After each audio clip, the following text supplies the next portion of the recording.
Hello, creative crafters! It's Kristen once again, and I have two crafts for you today that have to do with the story of Jesus and the rich young ruler. Now, sometimes we take different angles on this story. Sometimes we want to emphasize the rich part, as though you can't have money and still love God. And sometimes we want to emphasize the camel part because, well, that's just a fun image, right? But we want to remember that the real meaning behind the story is to focus on how Jesus saves us, not ourselves, not following commandments, not having stuff or having money, but trusting in Jesus. Now, these two crafts do emphasize that, but they also take on the other themes as well. So we're going to make one craft that involves the sewing or needle part, like the camel going through the needle, because it's just craftable. The other craft we're going to make is one that reminds us to give what we have and focus on others rather than on what we could get. So let's go ahead and get right to it. We're going to begin with our sewing craft, and it can also be fun whenever you're sharing the story to show kids an actual sewing needle and say, hey, this is what the eye looks like. It's very, very small. Camel's not going through there.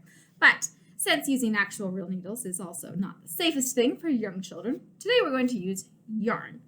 And we're going to be sewing our yarn through paper, which is also actually a very fun hand-eye coordination kind of activity for your little ones. So we're going to start out by taking two pieces of paper, and we're going to cut both of these into heart shapes. So you can cut this together, or you can cut each one separate and hope that they line up. I kind of recommend doing them together because that way you're sure they'll be the same size and shape because we're going to be sewing them or lining them up together. So we're going to start out by making a simple heart shape, which you've probably done if you've ever made a Valentine.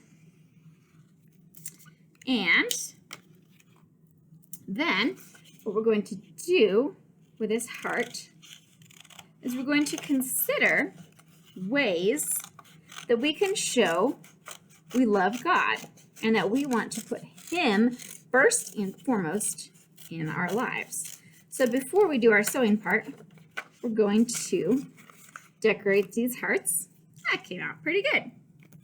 And on one side of our heart, we're going to remember this whole camel thing and say,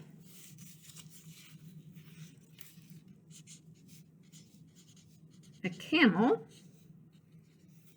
is too big for a needle. But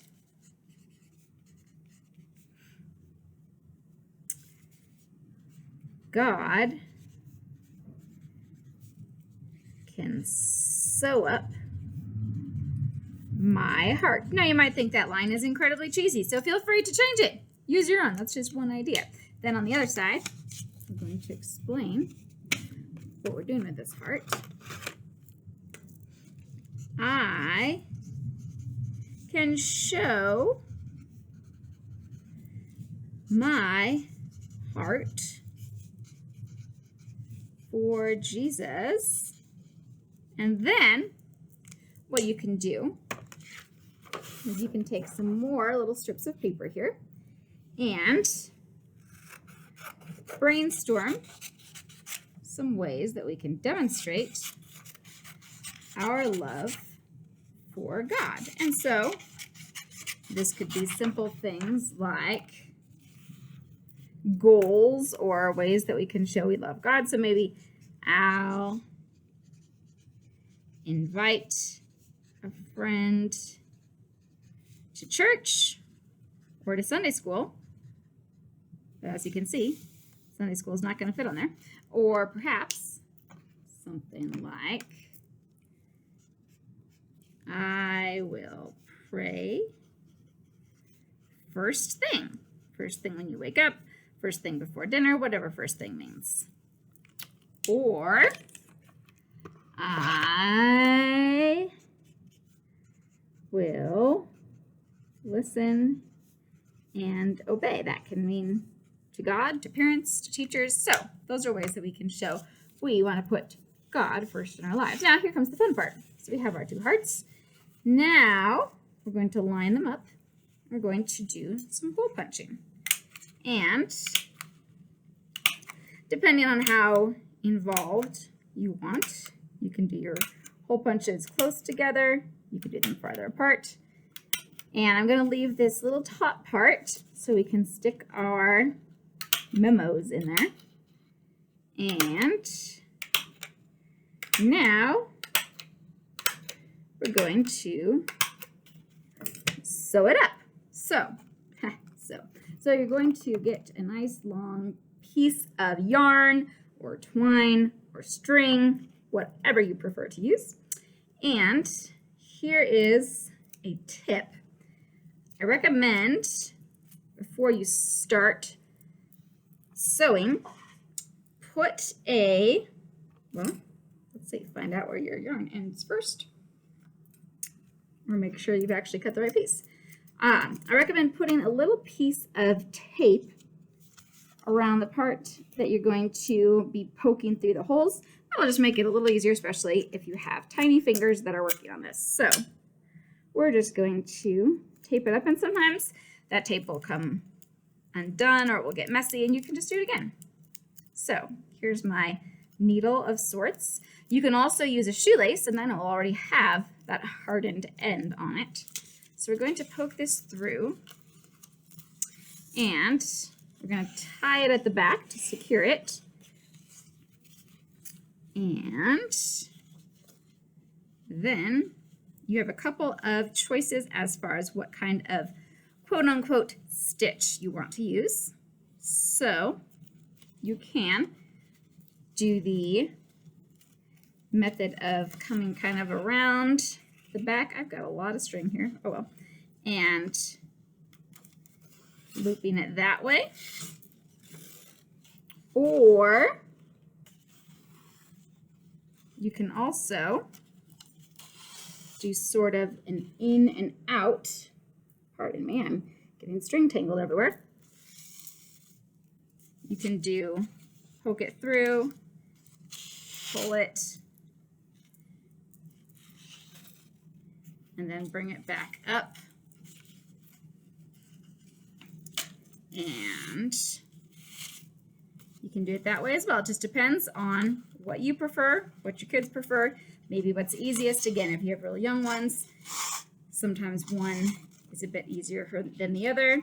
Some kids are great with their little fine motor fingers. Some kids are still working on it. That's just how people are. So there's your, we're gonna lickety split finish this off here. And if you wanted, if you really wanted to make this nice and secure, I'm going to use a couple stitches here. You could turn this into a little bank for coins or dollars, but as you can see, these do have little gaps, so they might fall out. Plus, our next craft is going to feature something you can put coins and dollars in, so spoiler alert there. Anyways, so there you've got your sewn heart, and you can add additional decorations to this. You can throw on some stickers, you can throw on some glitter, you can make it super duper fun and festive, however you want to do it. But of course, for our timing purposes, we're going to leave it off there. And what else you can do is, with your leftover yarn, of which I have plenty, you can make this into something you can hang up. So you can poke it through the other side here again, tie it off, and voila, we have a lovely little pouch that I can hang. A little bit big to wear, but I can poke my little things in there to remember how I will show that I love God. So there is craft number one. Now craft number two is pretty fun and pretty simple. We're going to make a little coin bank, because part of the story involves Jesus inviting this rich young man to give away what he had and, well, to sell what he had and give the money to the poor, which was something that threw him aghast or he did not want to do. But we want to remember that it is important to share what we have with those in need, whatever we have. So we're going to make a little collection coin bank that we can then use to share with others. So you're going to need some sort of a container. Obviously, this is a big one.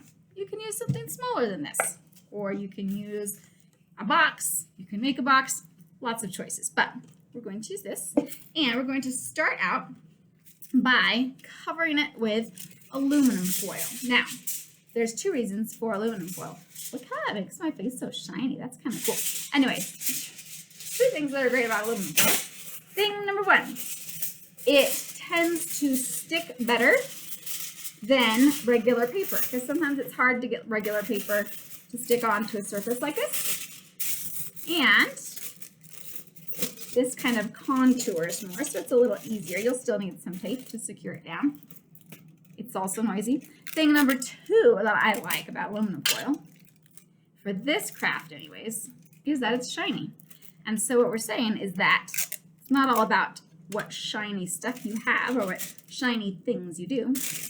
It's about following Jesus and sharing what we have with those around us. So we'll start off with our nice shiny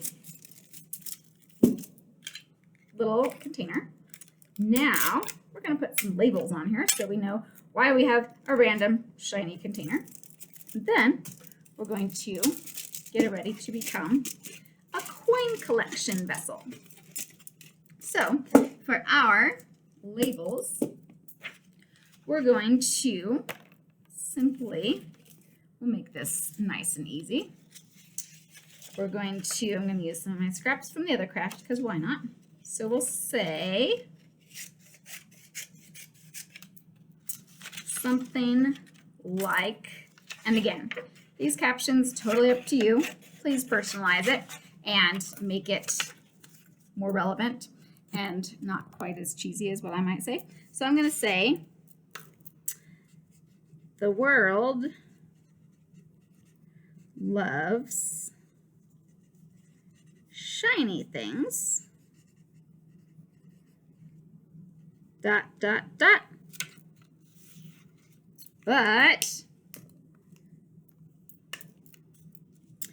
God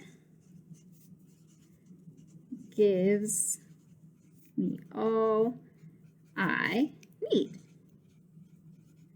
And then you can write something like Kristen's sharing bank, because we're going to turn this into something that we can collect things with. So we'll attach those to our container. And then you can do this with tape, you can do it with glue, with whatever you have and whatever works for you. Hey, that rhymed. That was fun. And also, if you happen to have other decorations, once again, please feel free to just decorate this to death. Have fun with things like stickers or fun jewels, because who doesn't love fun jewels? And for our final crowning touch, we're going to put on the lid. But before we put on the lid, we're going to turn it into something that we can make this a bank. So we're going to take our lid, and no product placement here, just kidding. We're going to, oh, there's a great recipe there. Anyways, we're going to poke a hole in the lid so that we can put our coins in it. And of course, for this portion, you will need adult supervision unless you have older students. We're going to poke a nice hole so we have a slot for our coins or dollars or whatever we're putting in there. And now, and you can cover this part as well. You can put foil or paper or something on that, or another label. Now we'll put it on top. And we have our lovely treasure chest, treasure collecting, coin collecting option for making things that we can, or collecting things that we can give to others and share with those in need. So you can encourage kids to take this home. You can even use it for something else. Put Bible verses in there, or put ways to help people in there. There just doesn't have to be coins, but it can be something that you can collect money. And maybe your church has some sort of a special outreach ministry or offering that it can go to. That's a great way to use that as well. So have fun decorating that fun, shiny thing and decorate all over it, but timing. Anyways, those are two possible, potential, and variable craft options that you can use to celebrate the story of Jesus and the rich young ruler. And remember, it's about Jesus, not about us, not what we do, not what we have. It's all about Jesus. And not camels, but camels are fun too. Anyways, come back and join us again because we do have new videos every week for children's messages and craft ideas. So if it's your turn to teach Sunday school or to work with your kids, or you just want something to do that goes with the Bible story, please subscribe and follow us and watch us again. Go make some crafts, make some disciples. Have a great week. See you next time.